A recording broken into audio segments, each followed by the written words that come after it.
Halo Sobat Book Reading 12 yang berbahagia. Jumpa lagi.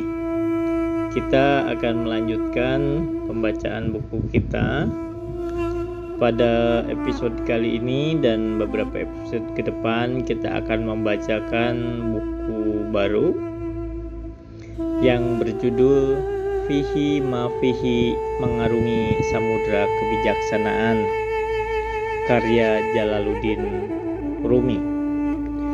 Buku ini diterjemahkan dari edisi bahasa Arab Kitab Fihi Ma Fihi Ahadits Maulana Jalaluddin Ar-Rumi, Syair Al-Sufiyah Al-Akbar.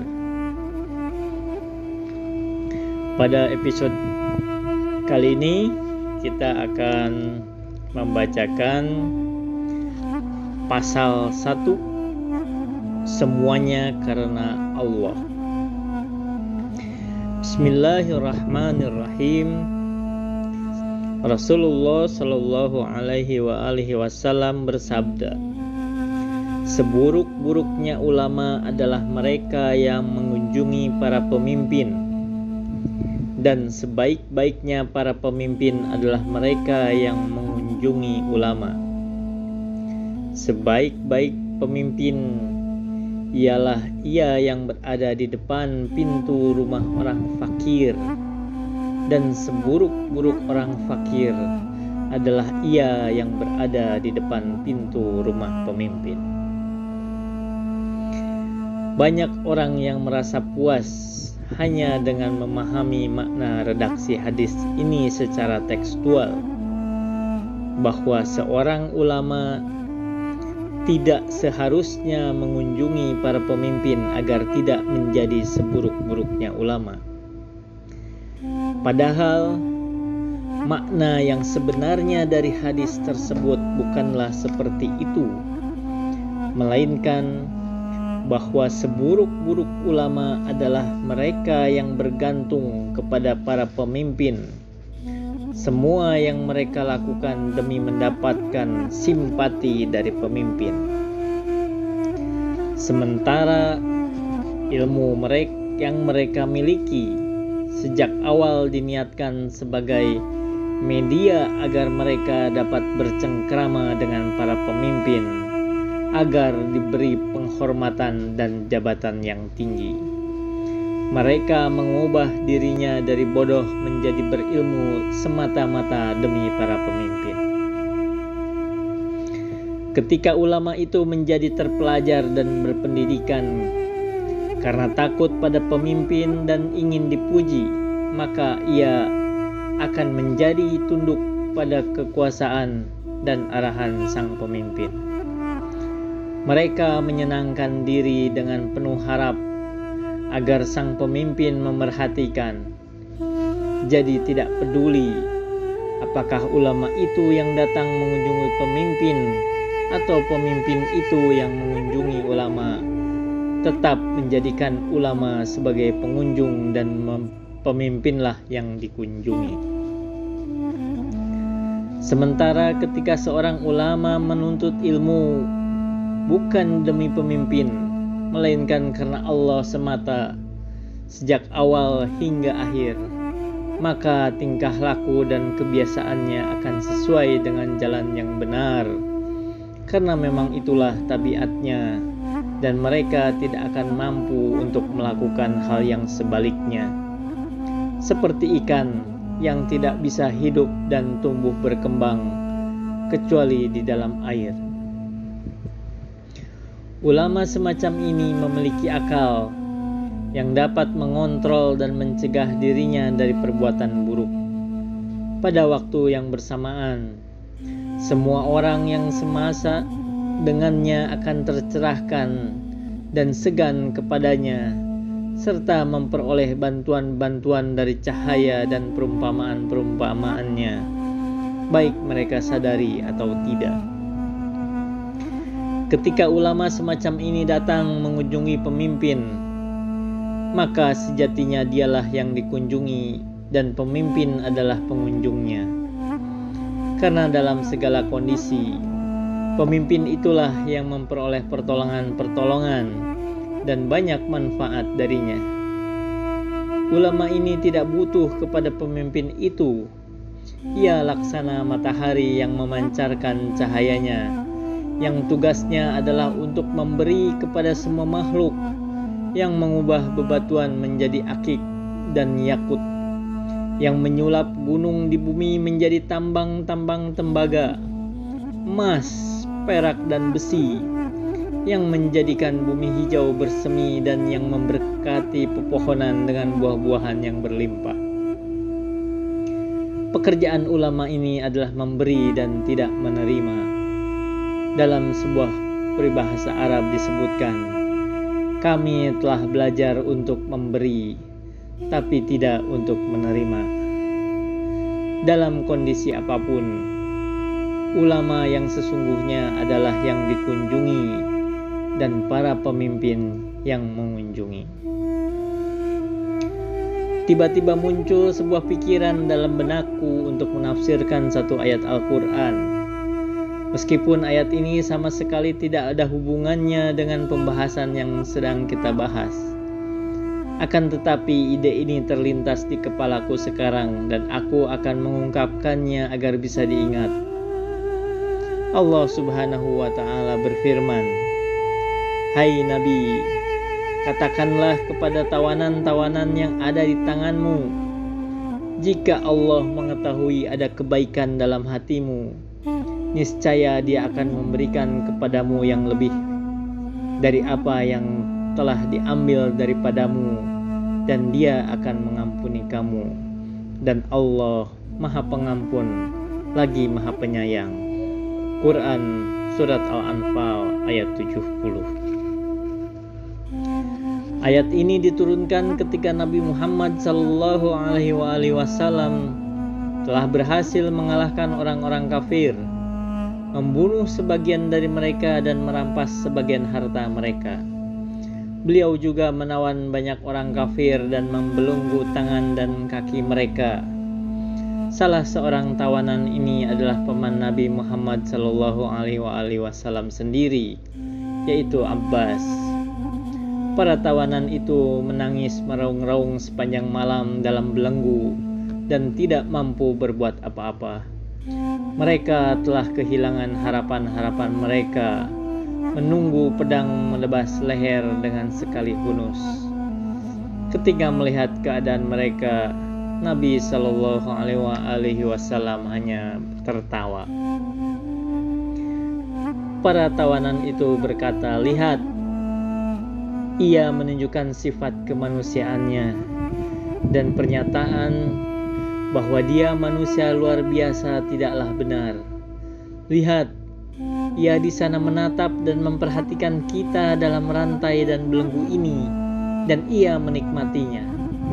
Ia tak ubahnya budak-budak hawa nafsu yang ketika telah berhasil menaklukkan musuh-musuhnya dan melihat mereka dalam keadaan tak berdaya, Ia tertawa riang dan berbahagia.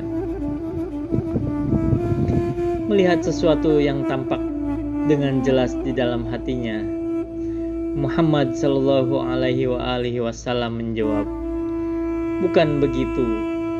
Aku tidak akan pernah tertawa melihat musuh-musuhku yang telah takluk di hadapanku, atau melihat mereka tak berdaya dan hina. Aku senang, bahkan tertawa, karena aku melihat dengan mata hatiku. Aku mengajak dan menarik-narik sejumlah orang dengan sepenuh tenaga, dengan belenggu, dengan rantai, keluar dari kepulan asap neraka jahanam yang hitam dan kelam menuju surga, menuju keridhaan Allah dan musim semi yang abadi.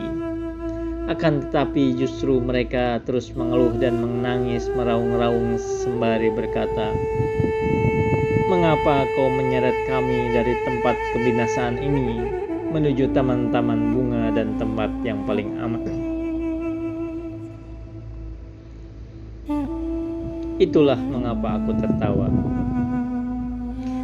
Meski demikian, karena kalian tidak dianugerahi kemampuan untuk melihat apa yang aku lihat, dan tidak memahami apa yang baru saja aku katakan. Allah memerintahkanku untuk menyampaikan ini kepadamu. Pada mulanya, kalian susun kekuatan, membentuk para tentara, membuat formasi kemiliteran. Kalian begitu percaya diri dengan kejantanan, keberanian dan kekuatan yang kalian miliki, lalu berkata pada diri sendiri, inilah yang akan kami lakukan. Kami akan hancurkan orang-orang Islam dan menaklukkan mereka. Tapi kalian tidak melihat keberadaan yang maha kuasa, yang jauh lebih berkuasa dari kalian. Kalian tak tahu keberadaan yang maha kuat, yang kekuatannya jauh di atas kekuatan kalian. Itulah yang membuat semua yang kalian rencanakan sepenuhnya gagal total. Bahkan saat ini, ketika kalian dirundung ketakutan, kalian tidak dapat mengubah keyakinan, tidak dapat melihat pada alasan. Kalian berputus asa dan tetap tidak dapat melihat keberadaan yang maha kuasa. Justru saat ini kalian melihat pada kekuatanku, kemampuanku, dan yang kalian tahu, kalian takluk karena kehendakku, sebab hanya sebatas itulah yang paling mudah yang dapat kalian pikirkan. Bahkan ketika rasa takut kalian sudah sampai di ubun-ubun, jangan pernah kehilangan harap terhadapku, karena aku dapat membebaskan kalian dari rasa takut itu, membuat kalian berada dalam rasa aman. Dia yang mampu mengeluarkan banteng hitam dari banteng putih, pasti juga mampu mengeluarkan banteng putih dari banteng hitam. Yang demikian itu adalah karena sesungguhnya Allah berkuasa memasukkan malam ke dalam siang dan memasukkan siang ke dalam malam. Quran Surat Al-Hajj ayat 61. Dia mengeluarkan yang hidup dari yang mati dan mengeluarkan yang mati dari yang hidup. Quran Surat Ar-Rum ayat 19. Sekarang, saat kamu berada dalam ketakutan yang luar biasa, jangan pernah kehilangan pengharapan terhadapku, sebab aku masih akan mengulurkan tanganku untuk kalian. Sesungguhnya tiada berputus asa dari rahmat Allah, melainkan kaum yang kafir. Quran Surat Yusuf ayat 87. Allah Subhanahu wa Ta'ala berfirman, hai para tawanan, jika kalian berpaling pada keyakinan yang dulu, memandangku dengan khauf, rasa takut, dan roja, penuh harap, dan menyadari bahwa diri kalian berada dalam kendaliku, maka aku akan membebaskan kalian dari rasa takut itu. Aku juga akan mengembalikan semua harta yang dirampas saat perang dan kerusakan yang telah terjadi. Bahkan akan aku lipat gandakan dengan sesuatu yang jauh lebih baik dari sebelumnya. Akan aku ampuni kalian dan akan aku gabungkan kebahagiaan dunia dan akhirat untuk kalian. Aku bertobat, aku telah berpaling dari keyakinanku yang terdahulu, kata Abbas. Rasulullah bersabda, pengakuan tobat yang baru saja kamu ucapkan butuh bukti.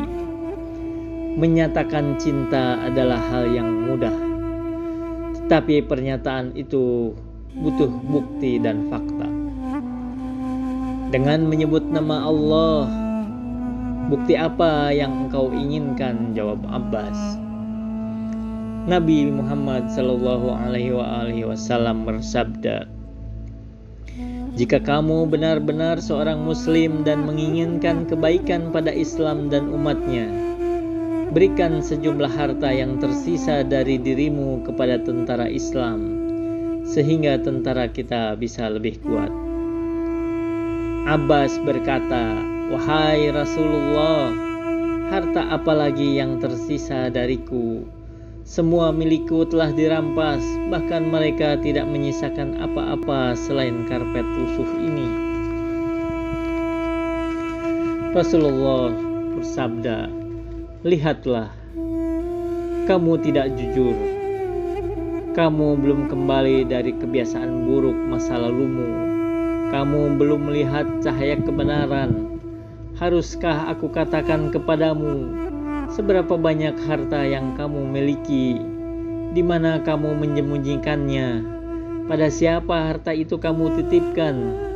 Dan di tempat seperti apa kamu menguburnya? Abbas menjawab, tidak, sungguh aku sudah tidak punya apa-apa lagi. Rasulullah bersabda, bukankah kamu menitipkan sejumlah harta pada ibumu? Bukankah kamu mengubur sebagian hartamu di tempat ini dan itu? Bukankah kamu mengatakan secara rinci kepada ibumu, jika aku kembali, kembalikan semua harta ini kepadaku. Jika aku tidak kembali dengan selamat, belanjakanlah beberapa jumlah dari harta ini untuk suatu kepentingan tertentu. Berikan sekian kepada si fulan dan bagian untukmu adalah sekian. Ketika Abbas mendengar hal itu, ia mengangkat jemarinya dengan penuh keimanan. Ia berkata, ya Rasulullah, dahulu aku selalu yakin bahwa dirimu mewarisi nasib baik para raja terdahulu, seperti Haman, Shaddad, Namrud dan yang lainnya. Tetapi setelah engkau mengatakan hal-hal tadi, aku langsung percaya dan yakin bahwa yang baru saja engkau katakan adalah rahasia Allah. Nabi Muhammad menjawab, kau benar. Kali ini aku mendengar gemertak keraguan di dalam hatimu, yang gemanya terdengar dalam ruang di telingaku. Aku memiliki telinga yang tersembunyi di balik jiwaku yang terdalam. Dengan telinga itu, aku dapat mendengar gertak keraguan, kemusyrikan dan kekafiran di dalam hati semua orang. Suara-suara itu terdengar oleh telinga jiwaku. Sekarang kamu benar-benar telah melepas masa lalumu dan menjadi seorang mukmin. Dalam menafsirkan cerita di atas, Maulana Rumi berkata, aku menceritakan kisah ini kepada Amir Barwanah karena satu sebab, yaitu ketika pertama kali kamu menjadi prajurit tentara Islam, kamu berkata, aku akan menjadikan diriku sebagai tebusan. Akan aku korbankan akal dan pikiranku demi berdirinya agama Islam dan langgengnya banyak orang Islam, agar agama ini terus menjadi aman dan kuat. Akan tetapi, saat kamu bergantung hanya pada akal dan pikiranmu, tanpa melirik pada Allah dan melupakan bahwa segala sesuatu berasal darinya, Allah menjadikan semua itu sebagai kekurangan bagi Islam. Kamu mengadakan kesepakatan dengan kaum Tartar. Kamu sediakan perlindungan untuk mereka. Kamu musnahkan orang-orang Suriah dan Mesir, yang pada akhirnya kamu menghancurkan Islam. Allah justru menjadikan akal dan usaha yang kamu banggakan dan kamu harapkan sebagai jalan untuk melanggengkan Islam itu menjadi sebuah penghancur yang membabi buta. Oleh karenanya, tengadahkan wajahmu ke hadapan Allah dalam khauf. Percayalah bahwa Allah akan segera melepaskanmu dari belenggu rasa takut yang buruk ini, dan jangan pernah hilangkan pengharapan kepadanya meski ia melemparmu dari berbagai bentuk ketaatan ke dalam kubangan maksiat ini. Kamu melihat ketaatan ini berasal darimu, maka jatuhlah dirimu ke dalam kemaksiatan. Sekarang, meski kamu bernodakkan maksiat, pengharapan itu jangan pernah menghilang. Mengemislah kepadanya, karena Allah itu Maha Kuasa. Dia telah menampakkan kepadamu ketaatan dan kemaksiatan itu, dan Dia juga kuasa untuk melakukan yang sebaliknya. Ia mampu menganugerahimu penyesalan yang mendalam karena dosa yang telah kamu perbuat, dan mempersiapkanmu beberapa alasan agar kamu kembali bisa berbuat sesuatu untuk umat Islam dan menjadi kekuatan bagi mereka. Maka jangan pernah hilangkan pengharapan itu, sebab sesungguhnya tiada terputus asa dari rahmat Allah melainkan yang kafir. Quran Surat Yusuf ayat 87. Tujuanku untuk memberikan pemahaman ini kepada Amir adalah agar ia percaya dan mau mengemis di hadapannya. Ia telah mengalami degradasi dari puncak kejayaan ke dalam lembah yang curam. Sehingga dalam kondisi seperti itu, aku berharap ia masih memiliki harapan. Allah Subhanahu wa Ta'ala itu Maha cerdas.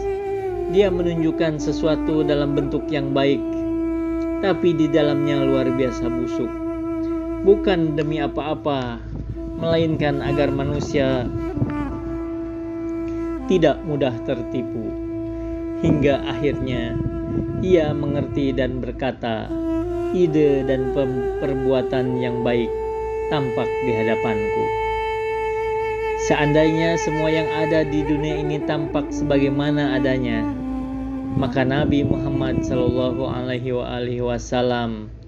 yang diberkahi dengan mata yang cemerlang dan tembus pandang tidak akan menangis. Ya Allah, tunjukkan padaku segala sesuatu sebagaimana adanya. Engkau memperlihatkan sesuatu yang sangat indah, tetapi ternyata sangat buruk. Kau menunjukkan sesuatu yang sangat buruk, tapi sesungguhnya ia begitu indah. Oleh karena itu, tunjukkan padaku segala sesuatu sebagaimana adanya, agar aku tak jatuh dalam jurang kemusyrikan dan terus tersesat. Sebagus dan cemerlang apapun buah pikiranmu, tidak akan lebih hebat dari buah pikiran sang Nabi. Jadi, jangan terlalu mengandalkan akal dan pikiran. Jadilah orang yang terus mengemis dan takut di hadapan Allah Subhanahu wa Ta'ala. Tujuanku hanya menyampaikan hal ini. Barwanah menggunakan ayat dan tafsir seperti yang dijelaskan tadi, sesuai dengan kehendak dan buah pikirannya dengan berkata, saat ini kita memiliki bala tentara yang melimpah ruah, tapi tidak seharusnya kita lantas mengandalkan mereka. Saat kita begitu terpuruk, dirundung rasa takut dan ketidakberdayaan, juga jangan sampai kita kehilangan harapan. Barwanah menggunakan ucapanku sesuai dengan kehendaknya. Inilah tujuanku menyampaikan hal itu. Wa ma taufiqi illa billah. Alaihi tawakkaltu wa ilaihi unib. Wassalamualaikum warahmatullahi wabarakatuh.